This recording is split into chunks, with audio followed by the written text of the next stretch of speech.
Gold, trusted gold buyers. మీరు తాకట్టు పెట్టిన బంగారాన్ని విడిపించి ఈ రోజు ఉన్న మార్కెట్ ధరకు కొనబడను.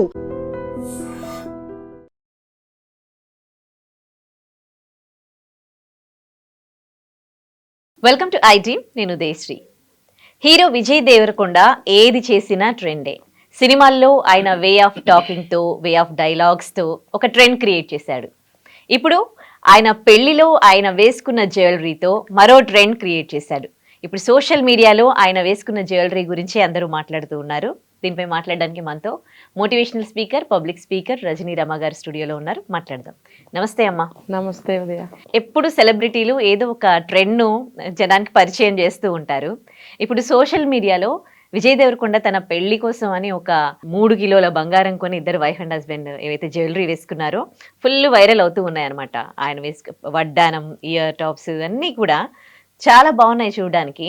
అయితే ఇప్పటి వరకు బంగారం అంటే ఆడవాళ్ళు ఎక్కువ గరిస్తారు. మనకు పెళ్ళిళ్ళు వస్తున్నాయి అంటే ఆడపిల్లల తల్లిదండ్రులకు అరే బంగారం పెట్టాలి అన్నట్టు ఉంటుంది. ఇప్పుడు మగపిల్లల తల్లిదండ్రులు కూడా అరే బంగారం పెట్టాలి అని వాళ్ళకు కూడా ఒక టెన్షన్. పెళ్ళిళ్ళు అంటే వాళ్ళకు కూడా స్ట్రెస్ ఉంటుందని అనుకోవచ్చా? కొత్త ట్రెండే అనుకోవచ్చా? ఇంక ఇది ట్రెండ్ అని ఎందుకు అనుకుంటావు? అతను యునిక్గా ఉన్నాను, యునిక్గా చేయాలి అనుకున్నాడని ఎందుకు అనుకోకూడదు? అక్కడతో అయిపోయింది జవాబు. కానీ ఇప్పుడు ఎక్స్టెన్షన్ చేసావే, దాని గురించి మాట్లాడుకోవాలి. ఇప్పుడు పైసలు ఉన్నాయి, మరి 3 కిలోలైనా 4 కిలోలైనా ఆయన స్థాయిగా తక్కువే. ఇంకెక్కడ పెట్టుకుంటాడు బంగారం? అంతంతా జ్యువెలరీలు ఇంకా ఒకదాని మీద ఒకటి వేసేసుకోవాలి, లేదంటే ఒక కిరీటం ఒకటి చేయించుకోవాలి. అవునా? అయితే దానికి ఇంకొక విధంగా చెప్పాలంటే ఆయన పెళ్ళికి తర్వాత ఏంటది కొడవ కూరుగు వాళ్ళది దాని సాంప్రదాయం ప్రకారం అరటి చెట్టుని ఒక్క వేటికి దాన్ని నరికితేనే అమ్మాయి తరఫు వాళ్ళు పెళ్లికి ఒప్పుకుంటారట. అందుకని ఆ సాంప్రదాయం వాళ్ళల్లో ఉంది. అంటే ఈయన ఒక రాజకుమారుడిలాగా ఫీల్ అవ్వచ్చు. సో ఆ గెటప్కి మనం ఇలా వేసుకుంటే బాగుంటుంది. కత్తి తీసుకోవాలి కదా, కత్తి తీసుకుని అరటి చెట్లను నరకాలి కదా. మరి అప్పుడు ఒక రాజసం, ఒక టీవీ, ఒక పౌరుషం, ఒక బలం అన్నీ కావాలి. అనుకుంటాం అరటి చెట్టే కదా అని, దాన్ని కూడా ఒక్కసారి కొట్టాలి అని అంటే కొంచెం బలం కావాలి. లోపల ఫైబర్ తోటి పొరలుగా ఉంటుంది అది. సో అక్కడ నేను చూసాను, సన్నటవే పెట్టారు పాపం. అదే కానీ యాజ్ ఇట్ ఈస్గా లావుగా ఉన్నవి తీసుకొచ్చి పెట్టారంటే అది ఒక్క దెబ్బకి కట్ అవ్వవు. అవును. సో ఆ టీవీ, ఆ దర్జా, ఆ బలము, ఆ పౌరుషం అలా ఉండాలి ఒక రాజుకు ఉన్నట్టు. కత్తిచ్చారు కాబట్టి, నిజానికి అక్కడ రాజు కాదు, అలాంటిది అక్కడ ఏమీ లేదు. చేతికి కత్తిచ్చినప్పుడు ఆటోమేటిక్గా బాడీ లాంగ్వేజే మారిపోతుంది. బాడీ లాంగ్వేజ్ మారిపోవాలి అంటే దానికి తగ్గ అటైర్ ఉండాలా లేదా? సో అదొక ఫ్యాషన్గా, ఓకే, అదొక సరదాగా, అదొక ఏమంటారు, ఒక అందరికన్నా నేను ఒక యునిక్గా ఉన్నాను, యునిక్గా నన్ను నేను ప్రజెంట్ చేసుకోవాలి అన్న ఈ థాట్స్ అన్నీ కలిపితే ఆ జ్యువెలరీ వేసుకోవడం అని నాకు అనిపించింది. కానీ సినిమా వాళ్ళు ఏది చేసినా అది ట్రెండ్ అయిపోద్ది అనమాట. అంటే వాళ్ళు వేసుకునే బట్టలు కావచ్చు, వాళ్ళు చెప్పే డైలాగ్స్ కావచ్చు, ఆ తర్వాత అందరూ ఫాలో అవుతారు వాళ్ళని ఆబ్వియస్లీ. ఇప్పుడు పెళ్ళిళ్ళు చేసుకునే వాళ్ళు కూడా ఇప్పటి వరకు వడ్డానాలు, మగవాళ్ళు ఇయర్ టప్స్ అలాంటివి ఏం లేవు, కానీ జస్ట్ కొంచెం నెక్ మట్టుకు మాత్రం జ్యువెలరీ వేసుకుంటున్నారు. ఇప్పుడు ఆయన స్తోమతకు తగ్గట్టు ఆయన వేసుకున్నా ఇప్పుడు ఈ ట్రెండ్ కూడా వచ్చేస్తుందని నేను అనుకుంటున్నాను. మరైతే ప్రతి సినిమాలో హీరోలాగానే మూవీ యొక్క కథని కంక్లూడ్ చేస్తారు కదా, మంచి మోరల్ ఇస్తారు. అవి ఎందుకు నేర్చుకోరో? అది మాత్రం నేర్చుకోరు కదా. అంటే చెడు, ఒక నెగటివ్, చెడు అంటే అట్లా కూడా కాదు, ఒక నెగటివ్ తొందరగా ఆకర్షించబడుతుంది ఏదైనా ఎప్పుడైనా కూడా. అది మన తాహతకి మించినది. మనం పెట్టుకుని రోడ్డు మీద తిరిగితే గలీజ్గా ఉంటుంది, లేకపోతే మనం స్క్రీన్ మీద ఉన్న వాళ్ళం కాదు, నార్మల్ లైఫ్ లీడ్ చేసేవాళ్ళము. అలాంటి మేకప్ వేసుకుని పెళ్లి చేసుకుంటే పగటి వేషగాడు వచ్చాడు రా అంటారు.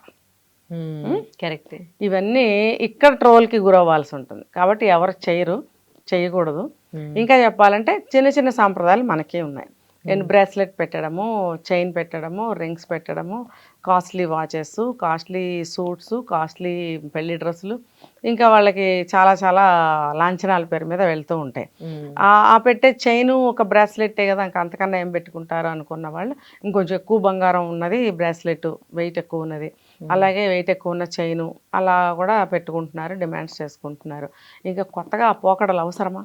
ఇప్పుడు ఎలా అంటే ఇంతకు ముందు అంటే పెళ్లి కూతురు చేసేవాళ్ళు అవును. అండ్ అదే రోజు మెహందీ పెట్టేవాళ్ళు. ఆ. కానీ ఈ ట్రెండ్ ఎక్కడి నుండి వచ్చింది? హల్దీ, మెహందీ, యా. సంగీత్ ఇవన్నీ వాళ్ళ నుండే వచ్చాయి కదా. ఆ ట్రెండ్ ని ఫాలో ఇప్పుడు అందరూ అది ఫాలో, అది మస్ట్. ఇప్పుడు పెళ్లిలో అది ఒక పోనీ అది కార్యక్రమం. ఒక సరదాకి ముచ్చటకి, అదేం పెద్ద ఖర్చు ఏమి కాదు, అంటే చిన్నగా చేసుకుంటే ఖర్చు ఏమి కాదు. ఇప్పుడు నేను చెప్తా చూడు, నార్త్ ఇండియాలో ఏం చేస్తారంటే, ఒకప్పుడు సాంప్రదాయం నేను చెప్తా. వాళ్ళు ఆడవాళ్ళందరూ ప్రతి ఇంట్లో కూడా ప్రతి స్త్రీ కూడా దీన్ని ఏమంటారు, ఇట్లా మనం మృదంగం అంటాం, ఇట్లా కొడతారు కదా, ఆ, ఆ డోలు డప్పు, అంటారు, డోలు. ఆ, డోలు డోలక్ అంటారు దాన్ని. డోలు అంటారు, డోలక్ అంటారు, మనం మృదంగం అని అంటాం దాన్ని. అది కంపల్సరిగా ఆడపిల్లకి పెళ్ళి అయిన తర్వాత ఇచ్చి పంపిస్తారు. మ్మ్హ్మ్. ఒక హార్మోని కానీ మ్మ్. ఇదిగా డోలు కానీ, ఆ తర్వాత కుట్టు మిషన్, ఇవి కంపల్సరీ వాళ్ళకి అమ్మాయికి పెళ్లి చేసి పంపించేటప్పుడు అత్తగారింటికి ఇవి కంపల్సరీ ఇస్తారు. దాంట్లో ఉన్న అర్థం ఏమిటనేది నాకు తెలియదు, బట్ మనం ఊహించవచ్చు. ఏంటంటే, ఇంటిని జాగ్రత్తగా చూసుకోమ్మా, ఏదైనా సరే జాగ్రత్తగా బట్టలు కుట్టుకొని జాగ్రత్తగా, అంటే అంటారు కదా, ఆ పాతకాలంలో ఏదైనా కష్టతరంగానే ఉండేది. బట్టలు చిరిగితే కుట్టుకుని వేసుకునేవారు, హుక్స్ పోతే కుట్టుకునేవారు. ఇప్పుడు హుక్కు పోతే తీసవతలు బారేస్తారు, కుట్లు ఊడితే తీసవతలు బారేస్తారు, చిరిగితే కుట్టుకునే స్థితి ఇప్పుడు ఎవ్వరికీ లేదు. ఏ స్థాయి వాళ్ళకి నాకు కనిపించడం లేదు. కానీ ఒకప్పుడు సాంప్రదాయంలో అతిగా బట్టలు కొనడము, అతిగా వేస్ట్ చేయడం అనేది ఉండేది కాదు. కొంచెం ఏమన్నా రిపేర్ వస్తే కుట్టుకోవడం అనేది ఒక అలవాటు ఉండేది. మనకి ఉంది సౌత్లో, అటు వాళ్ళకి ఉంది. కాబట్టి వాళ్ళు ఏం చేసేవారంటే కుట్టు మిషన్, ఎలా అయినా అది జీవనోపాధి కూడా ఒక రకంగా. అంటే అమ్మాయికి ఒక ఎక్స్ట్రా క్వాలిటీ, మా అమ్మాయికి ఇది వచ్చు, సంగీతం వచ్చా అంటాం కదా, అలా వాళ్ళకి అది ఖచ్చితంగా ఉంటాయి. ప్రతి ఇంట్లో ఆ డోలకు ఇది కుట్టు మిషన్, ఈ రెండు అయితే ఖచ్చితంగా ఉంటాయి. హార్మోని ఉంటే ఉంటుంది, లేకపోతే లేదు. అయితే వీళ్ళు ఏం చేస్తారంటే, ఇంట్లో ఏ చిన్న కార్యక్రమం జరిగినా అందరిళ్ళల్లో ఉంటాయి కదా, అందరు తీసుకొస్తారు. తీసుకొచ్చినప్పుడు ఒకళ్ళ దగ్గర హార్మోని ఉండొచ్చు, ఒకళ్ళ దగ్గర ఇది ఉండొచ్చు, ఇంకొకళ్ళ దగ్గర తాళం వేస్తాం కదా ఇట్లా భజనలు చేసేటప్పుడు ఇట్లా అది, ఇంకొకళ్ళ దగ్గర కంజర్ అని ఉంటుంది, ఇలా అంటారు, మన పిండి జల్లించుకునే జల్లెడ మాదిరి ఉంటుంది, దానికి చిన్న చిన్న రింగ్స్ లాగా ఉంటాయి, దానికి కూడా ఒక తాళం ఉంటుంది. తాళం ప్రకారం ఇట్లా వాయిస్తే మంచి సౌండ్ వస్తుంది. ఇప్పుడు మన మ్యూజిక్లో కూడా వాడుతున్నారు మూవీస్లో. సో ఇలాంటి అందరి దగ్గర ఒక్కొక్కటి వెరైటీ ఉంటాయి. వీళ్ళు ఎవరింట్లోనైనా పెళ్ళైనా, ఒక పండగ అయినా, ఒక అకేషన్ అయినా అందరినీ పిలుచుకుంటారు కదా, వాళ్ళ దగ్గర ఉన్న ఆ ఇన్స్ట్రుమెంట్స్తో సహా వస్తారు.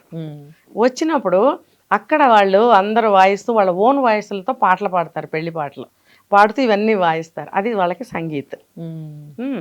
ఇప్పుడు ఏమైంది, నార్త్ ఇండియాలో అవన్నీ పోయి డీజేలు వచ్చేసినాయి. డీజేలు అవును, అవన్నీ పోయాయంటే పోలేదు. పల్లె ప్రాంతాల్లో, విలేజ్, చిన్న చిన్న ఊళ్ళల్లో ఇంకా ఉంది ఆ సాంప్రదాయం. పెద్ద పెద్ద వాళ్ళ ఇళ్లలో డీజేలు వచ్చేసినాయి. ఇక్కడ మనకి ఆ సాంప్రదాయం లేదు కాబట్టి బాటమ్ టు టాప్ డీజేలే. ఇది సంగీత్ యొక్క ఉద్దేశం, సాంప్రదాయం అలా పుట్టింది. అక్కడ అలా తయారయ్యి ఇక్కడికి పాకి, ఇక్కడ ఏమవుతుంది, ఉన్నది గోల్డ్ ఊడగొట్టుకుని డబ్బులన్నీ నాశనం ఇక్కడ మనం చేసుకో. అసలు మనది కానీ కాదు, దాన్ని ఇక్కడికి తెచ్చుకుని మనం ఇలా గుండవడం అవసరమా? అది సరదానే, కానీ ఆ సరదా వాళ్ళ సాంప్రదాయంలో ఉంది. వాళ్ళు ఆ సరదాని నార్మల్గా చేసుకుంటారు, రూపాయి ఖర్చు లేకుండా. ఇప్పుడు మనం మ్యూజిక్ వాళ్ళని పిలిచామనుకోండి, 10 మంది 4 వస్తారు, వాళ్ళందరికీ డబ్బులు ఇవ్వాలి కదా. ఇప్పుడు 10 మంది లేడీస్ వచ్చి వాయిస్తుంటే ఏం ఖర్చు? ఇంకా వాళ్ళ సంగీతం ఇంకా వృద్ధి చేసుకుంటున్నారు, వాళ్ళు వచ్చి డెవలప్ చేసుకుంటున్నారు వాళ్ళ పాటను కానీ, వాళ్ళ వాయించే ఇదిని కానీ, ఇన్స్ట్రుమెంట్ కానీ. వాళ్ళు ఇంకా వాయించే కొద్దీ వాళ్ళు ఇంకా ఎక్స్పర్ట్స్ అవుతారు అందులో. కరెక్ట్, బాగుంది కదా అది. కానీ అవి మానేసి ఇప్పుడు డీజేలు. అసలు మనకి అది లేదు, ఇది లేదు, మనకెందుకు అది? మంగళహారతలు ఉన్నాయి మనకి. ఓకే, నెక్స్ట్ చెప్పాలంటే మెహందీ అనేది ఆ పెళ్లి కూతురుని చేసిన రోజున చక్కగా రేపు పెళ్ళి అనగా ఇవాళ పెళ్లి కూతురుని చేస్తే, పెళ్లి కూతురుని చేసిన తర్వాత మధ్యాహ్నం భోజనం అంతా చేశాక అమ్మాయికి గోరింటాకులు పెడతారు అందరూ రేపు పెళ్ళి కాబట్టి. దీన్ని తీసుకెళ్ళి ఏం చేశారు, ఇప్పుడు ఒక రోజు నిర్ణయించి ఒక 4 రోజుల ముందు లేదా 2 రోజుల ముందు మెహందీ ఫంక్షన్ అని చెప్పి అక్కడ ఒక గోల. ఇవన్నీ చేయటం అవసరమా? ఇలా చేయటం వల్ల డబ్బు ఖర్చులే కదా. ఎలా చూసుకున్నా సరే అన్ని మనం డబ్బులు నాశనం చేయటానికే. కరెక్ట్, ఇప్పుడు వస్తున్నవన్నీ అంతే. కానీ ఇప్పుడు విజయ్ దేవరకొండ అంటే విజయ్ దేవరకొండ గారికి వాళ్ళ స్తోమతకి తగ్గట్టుగా వాళ్ళు అట్లా వాళ్ళు చేసుకుంటారు. ఆర్నమెంట్ రెడీ చేసుకుని వాళ్ళు అట్లా రెడీ అయ్యి చేసుకున్నారు. కానీ దాన్ని ట్రెండ్ ని వీళ్ళు సాంప్రదాయంగా మార్చొద్దని కోరుకుందాం. ఇంకేమంటారు? ట్రెండ్ ని వాళ్ళ స్టైల్ ని ఇది వాళ్ళ స్టైల్ ని ఉన్నవాడు ఉన్నట్టు చేసుకుంటాడు, లేనివాడు లేనట్టు చేసుకుంటాడు. ఉన్నవాడు 100 రకాలు పెడితే లేనివాడు 4 రకాలు పెట్టుకుంటాడు. ఉద్దేశం ఒకటే, పెళ్లి చేయటం. చేసుకునేది వాళ్ళు చేసుకునేది, వీళ్ళు చేసుకునేది పెళ్ళే. కాకపోతే మనకు డబ్బులు బాగా ఉన్నాయి కాబట్టి ఎన్నన్నా చేసుకుంటారు. మన దగ్గర అన్ని లేవు కాబట్టి మనకి ఎంత ఉందో అంతలో చేసుకోవాలి. అంతేగాని వాళ్ళని చూసి మనం ట్రెండ్ మార్చొద్దు. ఇప్పుడు ట్రెండ్ మార్చేశారు అనుకో ఉదయ, మహా డేంజరు. అవును. ఇప్పుడు మా అబ్బాయికి కూడా ఇది పెట్టండి అన్నారు అనుకో, సత్యారేవతలు ఇక్కడ ఏదో దండకడియాలంటారు, అదేదో పెట్టుకున్నాడు. అది రాజుల కాలంలో పెట్టుకున్నారు, ఓకే. ఇప్పుడు అతను కూడా అదేదో స్టైల్ కోసం పెట్టుకున్నాడు, ఓకే, ఉంది కాబట్టి అందంగానే ఉన్నాడు, చాలా బాగున్నాడు. చూసి నాలాగా ఇప్పుడు నేను అన్నట్టు అనుకుని ఊరుకోవాలి. అంతేగాని అదేదో బాగుంది మనం కూడా పట్టండిరా, ఎంత అవుతుంది, ఒక 3 తులాలు అవుతుందేమో, అంతే కదా, చేయించుకుందాం పట్టు, డిమాండ్ చేద్దాం పట్టు అంటే చాలా తప్పది. ఇది కూడా డొమెస్టిక్ వైలెన్స్ అయిపోతుంది ఆఫ్టర్ మ్యారేజ్. అంతే కదా. ఇప్పుడు ఇంత డిమాండ్లు చేయాలనుకున్న వాళ్ళు రేపు పొద్దున మళ్ళీ ఏదైనా పండగ వచ్చినప్పుడు ఈసారి విజయ్ దేవరకొండ ఇక్కడెక్కడో పెట్టుకున్నాడు, అది ఒకటి చేయించమని అంటే ఎక్కడికి తీసుకొస్తారు? అబ్బాయిలైనా అమ్మాయిలైనా ఇద్దరికి ఇప్పుడు అమ్మాయిలు డొమెస్టిక్ వైలెన్స్ చేసే పరిస్థితికి వచ్చేస్తారు. ఇంకా కరెక్ట్, అబ్బాయిలు వచ్చేస్తున్నారు, అమ్మాయిలు వచ్చేస్తున్నారు. అంటే ఇలాంటివన్నీ మనం యాడ్ చేసుకుంటూ పోతుంటే ఎవరిని వైలెన్స్ చేస్తున్నారు అనేది ఇంకా అంతు ఉండదు. దానికి క్రైమ్స్ పెరిగిపోతూ ఉంటాయి. అందుకని మన సాంప్రదాయాన్ని సాంప్రదాయంగా చేసుకోండి. Right, thank you so much అండి.